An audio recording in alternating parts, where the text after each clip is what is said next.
May we request si Admin Lacson? Si Admin Lacson. Nag-CR lang.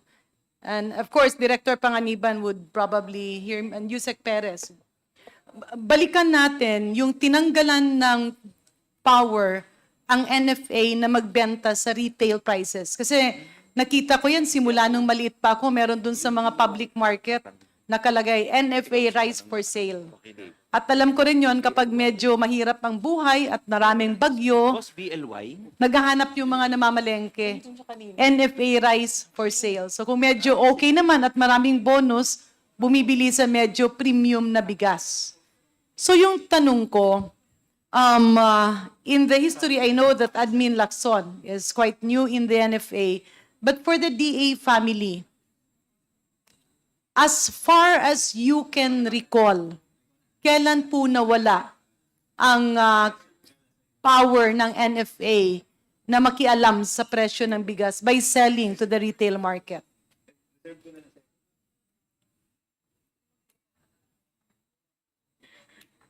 Yusek It Perez. is Yes, you take, until assistance. the passage of RTL, we still have that power. NFA still had that power. So it was 2019. Yes. Yes, Yeah, Madam Chair. because Mr. Chair, I believe, if my memory recalls me right, I was actually in Congress, part of the opposition, deliberating on this matter. Hindi ko kasi natatandaan na linagay yan sa Kongreso. So, did the DA insert that provision?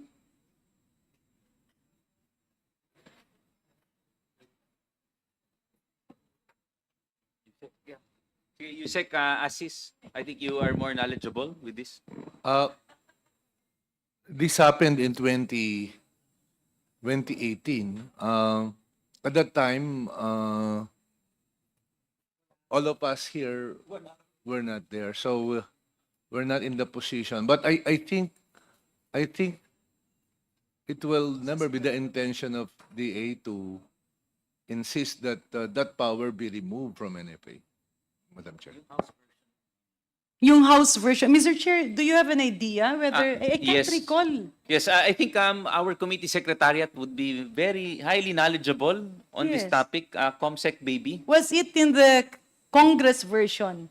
Yes. Yung pagtanggal ng power na ang NFA magbenta ng retail na bigas kapag nagkakaroon ng possibility of collusion or nagkakaroon ng pagtaas ng presyo sa retail. Yes, Comsec baby, baka we could at least be refreshed, ano? But have you taken your oath? Yes, Comsec baby. Good evening, Your Honors. It was during the 17th Congress when the rice tarification law was passed. The House version wanted to maintain the powers of NFA on rice price stabilization and supply. However, am I allowed to? Mr. Chair, yeah. Okay. No, am I allowed? However, we came to the BICAM with a different version from the Senate. And as far as I could remember, it was the DOF who strongly supported that version to do away with the powers of NFA on the powers of NFA because sabi nga po nila, Mr. Chair, liberalized. this is DOF. Who was the secretary at that time? Secretary Dominguez. During the BICAM, Yusek Sombilia was there. Yusek Sombilia was there. Hindi, kasi nasa DA. Wala na siya sa DA. She left DA. But she was with DOF. That time, NEDA siya, no? Actually, Aneda siya before. then bumalik DA. And Yusek Sombilia was... Corrected. It was NEDA who supported that provision to remove that power from the NFA. Yeah. With that, Mr. Chair, may I request that in our next meeting, former NEDA USEC and former DA USEC Sumbilya be invited to shed light on this? Yes.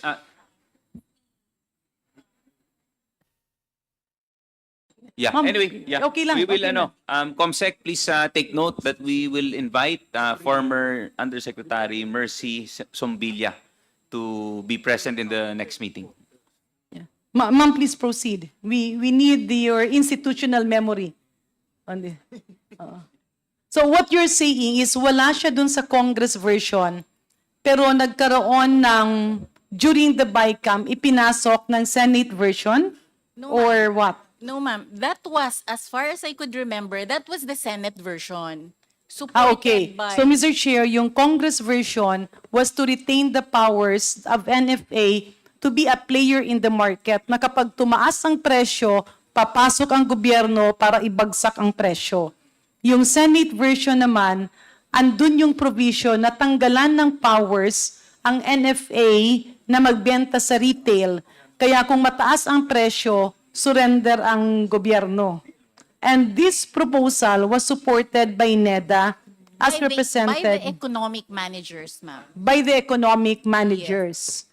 Okay. And Yusek Sumbilya was representing NEDA at the time. Yes, she was there during the BICAM. Okay. Okay. Okay. The reason why I'm focusing on this, Mr. Chair, is tila hindi po pwedeng mahinto lang. Dapat malaman natin what was the situation and why this happened. Kasi syempre, hindi naman natin pwedeng baliwalain na lang yung mga nangyari. Malay natin, baka meron silang rason. But may I inquire from the DA family, is this a major blunder or a major cause insofar as the price of rice is concerned?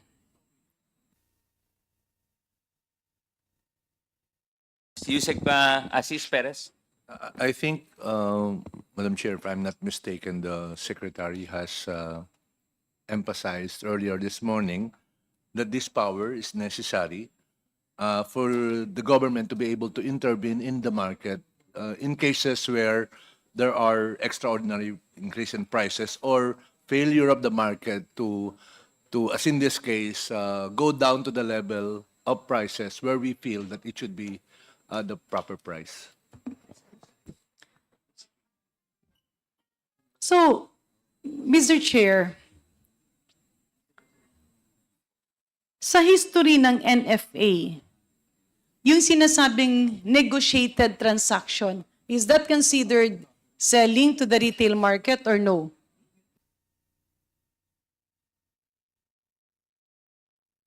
Mr. Chair, yeah, it is considered kasi open, market, mapupunta sa merkado.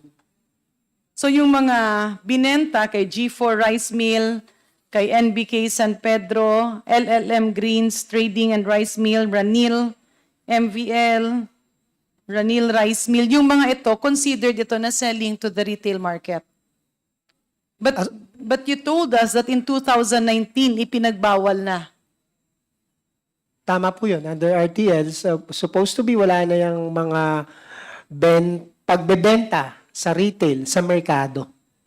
Kasi, Ang Mr. allowed, sorry po. Yeah, go. Allowed na lang po makapagbenta during calamities and emergencies. At saka yung third option is bago maging unfit for human consumption. Yun lang yung mga conditions na pwede kang magbenta. Tapos naka-specify pa, pag calamities and emergencies, it should be the government relief agencies, LGUs, and including In this legislators. case, this sale, this negotiated transaction in 2023 and 2024, no, and maybe 2022, yung mga ito ba falls under that category?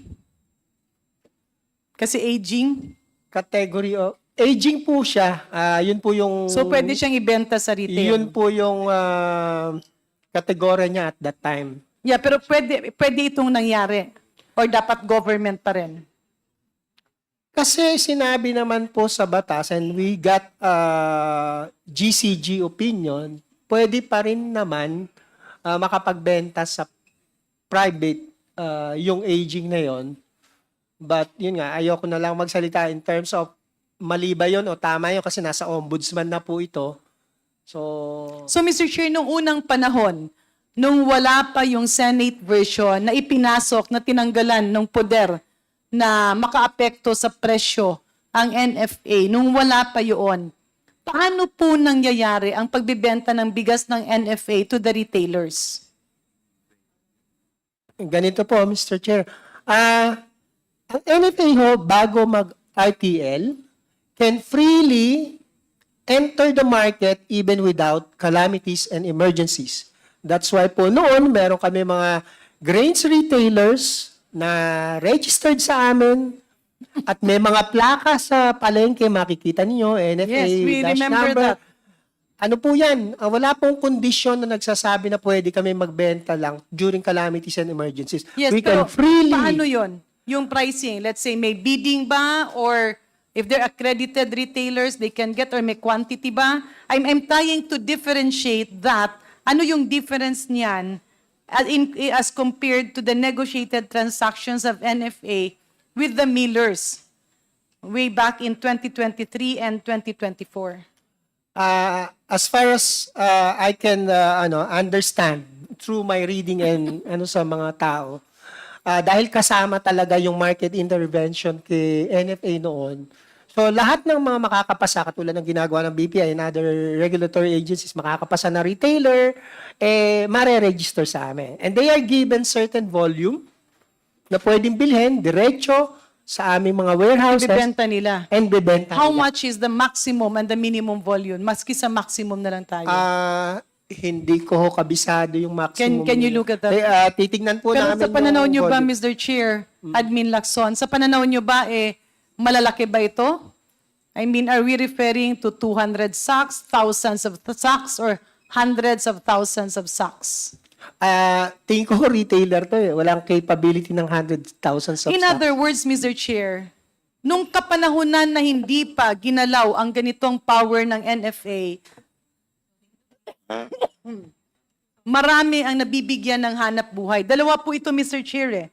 Maraming nabibigyan ng hanap buhay na maliliit na negosyante. At the same time, mababa ang presyo para kay Juan at kay Maria. Ang tanong, Mr. Chair, sino naman kayang genius ang gumawa ng ganitong kalokohan na tinanggalan ng power ang NFA para maghirap yung mga taong bayan and at the same time, natanggalan pa ng hanap buhay yung ating mga maliliit na negosyante sa mga public markets. And this, Mr. Chair, is something that we should not let it pass. Kailangan nating either ibalik yon or tingnan natin, ano ba ito? Pagkakamali ba lang, was it unintentional? Or baka hindi natin alam, napasok na tayo ng kung ano-anong mga bulong, kaya nangyari ito. Because I don't think, Mr. Chair, this can go without accountability. Kasi tingnan nyo, we are now held hostage by this wrong action. Maybe it's not intentional, so we need to correct this. Mabuti na nga lang at meron tayong kintakom at na-uncover yung ganito. No? So babalik ako, Mr. Chair, klarong-klaro. Nung tinanggalan ng power ang NFA, hindi lamang tinanggalan ng hanap buhay ang mga maliliit na negosyante ng bigas. Pinapahirapan pa ngayon si Juan at si Maria na kumuha ng murang bigas at nagkakaroon pa ngayon ng happy life. Yung mga andudon na sila-sila ang nagsasabwatan. And I am referring to the middlemen who are actually profiteering from the situation, taking advantage of the fact na nawalan ng authority ang gobyerno through NFA na gawin ito. But mind you, Mr. Chair, nakakapagtaka, tinanggalan mo yung mga maliliit na negosyante, pero heto, may negotiated transactions ng NFA leading to 78,564 bags. Discretionary Tsaka kung titingnan natin, malamang if we compute that, that's actually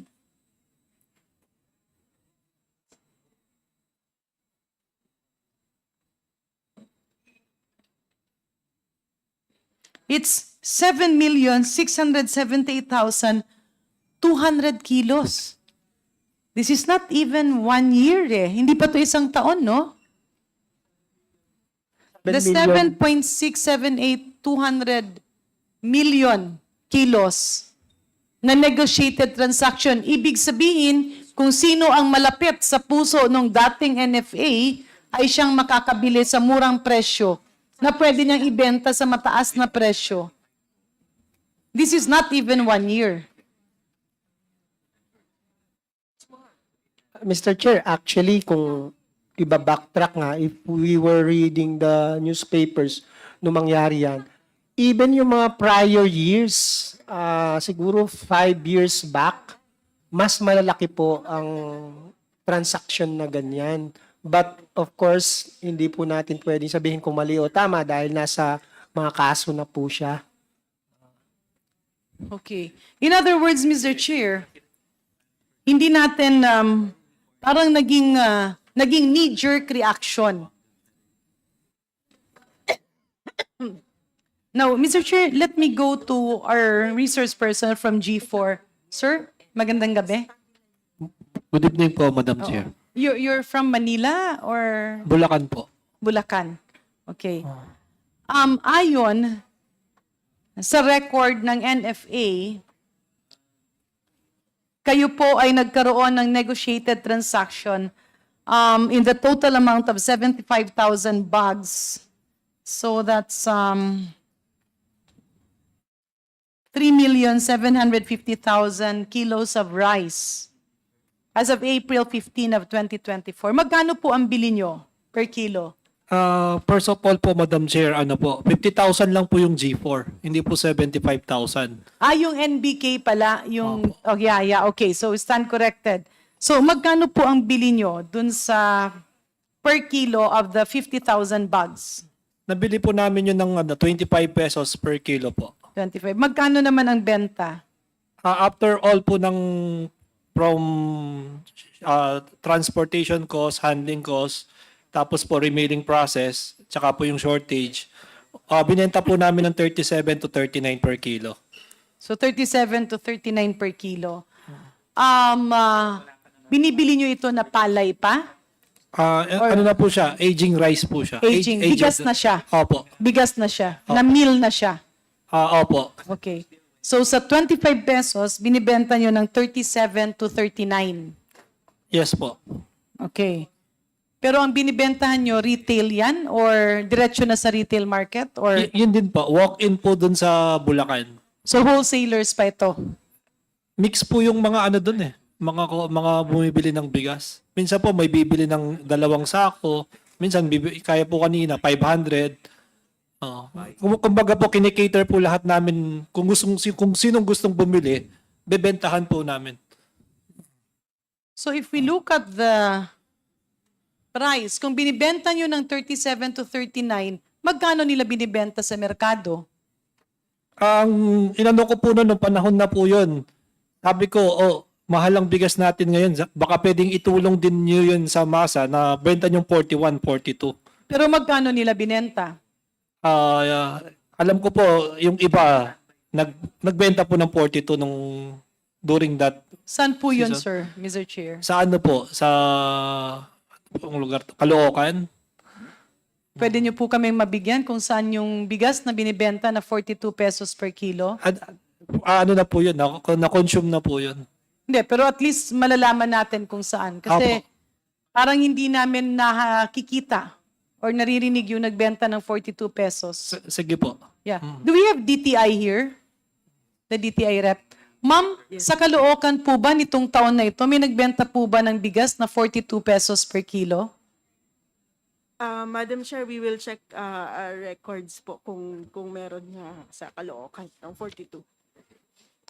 Magkano po ang na-monitor yung retail price ng bigas na bilihin na bentahan sa NCR?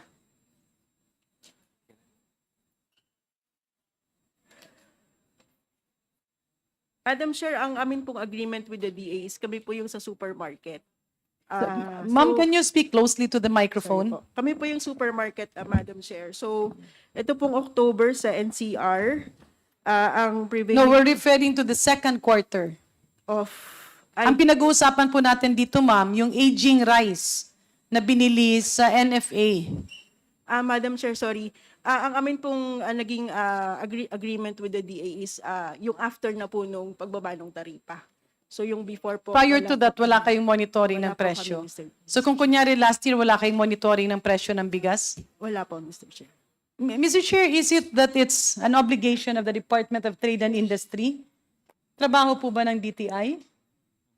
Ang monitoring ng, Yes, Yusek Asis, I think it's AMAS, di ba? That's monitoring.